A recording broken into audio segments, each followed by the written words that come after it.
नमस्कार विद्यार्थ्यांनो, आज आपण इयत्ता 7वी पाठ क्रमांक 5 दादास पत्र या पाठाचा स्वाध्याय बघणार आहोत. तर या पाठामध्ये आपल्याला हे सर्व प्रश्न बघायचे आहेत. खूप सोपे आहेत. फक्त तुम्हाला व्हिडिओ शेवटपर्यंत बघायचे आहे. प्रश्न पहिला, 1-2 वाक्यांत उत्तरे लिहा. त्यामध्ये पहिला आहे, विद्यार्थ्यांनी अभयारण्यात सहलीला जाण्याचा हट्ट का धरला? उत्तर, विज्ञान केंद्रातर्फे शाळेमध्ये विद्यार्थ्यांना पक्ष्यांसंबंधीची चित्रफीत दाखवण्यात आली. ती पाहून तसेच इतर मोठ्या विद्यार्थी मित्रांनी सांगितलेल्या माहितीमुळे विद्यार्थ्यांच्या मनात पक्ष्यांबद्दल कुतूहल निर्माण झाले व त्यांनी अभयारण्यात सहलीला जाण्याचा हट्ट शिक्षकांजवळ धरला.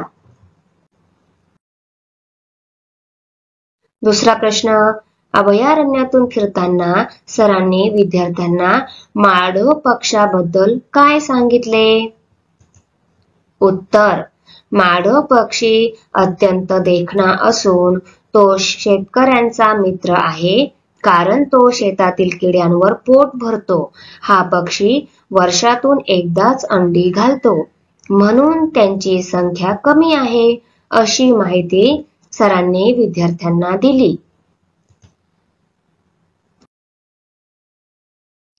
चर्चा करा, सांगा.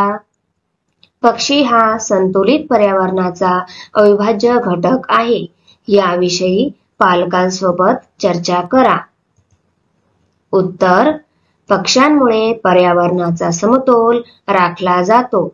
पक्ष्यांच्या सहवासामुळे सुंदरता वाढते.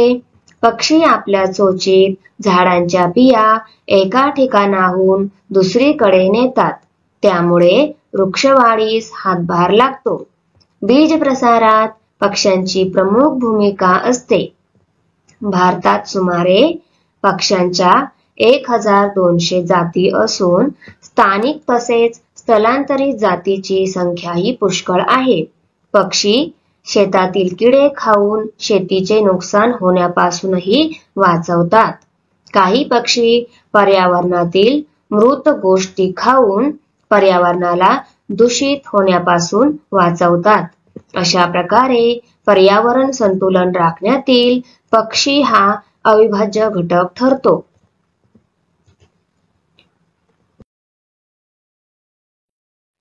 पक्ष्यांची संख्या वाढण्यासाठी तुम्ही काय करू शकता, याविषयी मित्रांसोबत चर्चा करून यादी तयार करा.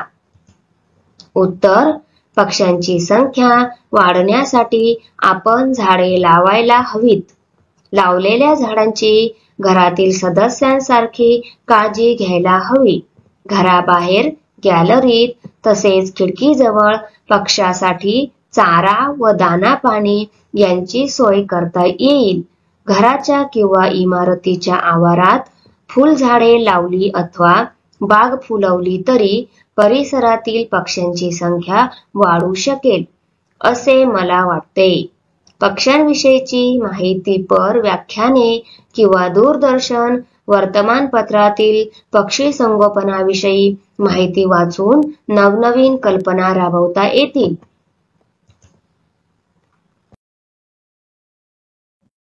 माहिती मिळवूया. माहिती घेण्यासाठी किंवा देण्यासाठी अनेक साधने वापरली जातात. खाली माहिती देवाणघेवाण करण्याची संवादाची काही साधने दिली आहेत.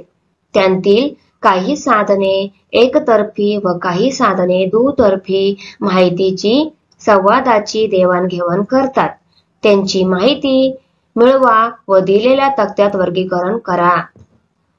फॉक्स, पत्र, ईमेल, मोबाईल, आंतरजाल, रेडिओ, वर्तमानपत्र यासारखी आणखी साधने दिलेली आहेत. तर चला त्यांचे वर्गीकरण करूया. एकतर्फी माहितीची संवादाची साधने कोणती आहेत? फॅक्स, पत्र, ईमेल, आंतरजाल, रेडिओ, वर्तमानपत्र, मोबाईल संदेश, जाहिरात, भाषण. आता दुतर्फी माहितीची किंवा संवादाची कोणती साधने आहेत? मोबाईल, चर्चा, मुलाखत, संभाषण.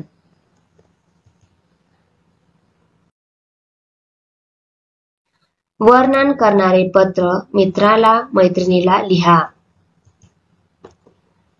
कीर्ती पाटील, 102, शांतिकुंज, सोमवार पेठ, पुणे 411002. दिनांक 25 एप्रिल 2021. प्रिय शिवानी, सप्रेम नमस्कार.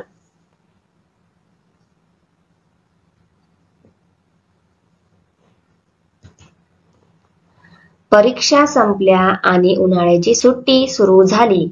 नेहमीप्रमाणे परीक्षा छानच झाल्या. यावर्षी बाबांनी कबूल केल्याप्रमाणे आम्हा सर्वांना महाबळेश्वरला नेले.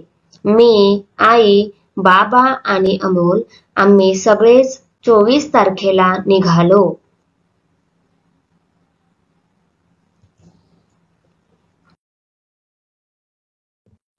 सातारा जिल्ह्यातील प्रसिद्ध थंड हवेचे ठिकाण व प्रेक्षणीय स्थळ असणारे महाबळेश्वर महाराष्ट्राचे नंदनवन म्हणून ओळखले जाते. महाबळेश्वरमध्ये निसर्ग सौंदर्य अफाट आहे.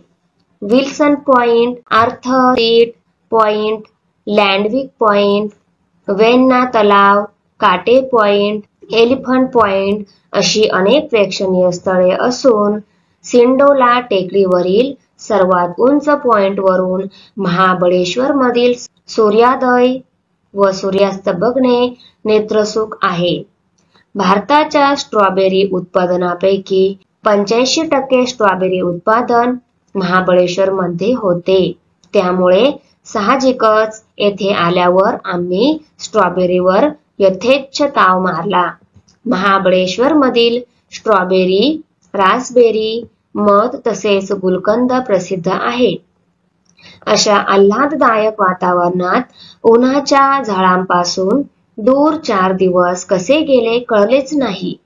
तू इथे असतीस तर तुलाही मी हट्टाने सोबत नेले असते. पुढची सहल आपण नक्की एकत्र करू. तुझा अभ्यास कसा सुरू आहे? तुझ्या आई बाबांना माझा नमस्कार सांग. तुझ्या पत्राची वाट बघत आहे. तुझी मैत्रीण कीर्ती. शब्दकोडे सोडवूया. खालील चौकोनांतील अक्षरांमध्ये क्रियाविशेषणे अव्यय लपलेली आहेत. उभ्या, आडव्या व तिरप्या पद्धतीने अक्षरे घेऊन क्रियाविशेषणे अव्यय बनवा व दिलेल्या जागेत लिहा. उत्तर पहिलं आहे हळू, दुसरं आज, तिसरं मोजके, जरा, जरासा, वर, तर, काही, रोज, थोडे किंवा थोडासा, सावकाश, तिकडे, खाली, अनेकदा, कदाचित.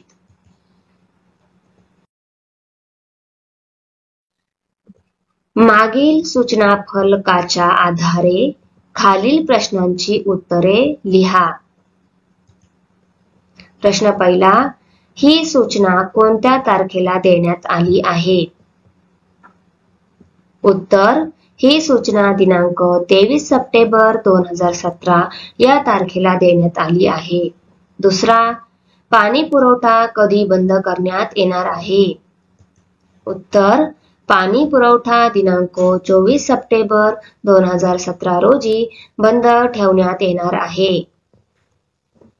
प्रश्न तिसरा, पाणी पुरवठा बंद का ठेवण्यात येणार आहे? उत्तर, पाणी पुरवठा करणाऱ्या पाईपलाईनच्या दुरुस्तीचे काम तातडीने सुरू करण्यात येणार आहे म्हणून पाणी पुरवठा बंद ठेवण्यात येणार आहे. चौथा प्रश्न, पाण्याच्या वापराबाबत नागरिकांना कोणती सूचना देण्यात आली आहे? उत्तर, उपलब्ध पाण्याचा वापर अधिक काटकसरीने व जपून करावा अशी सूचना पाण्याच्या वापराबाबत नागरिकांना देण्यात आली आहे.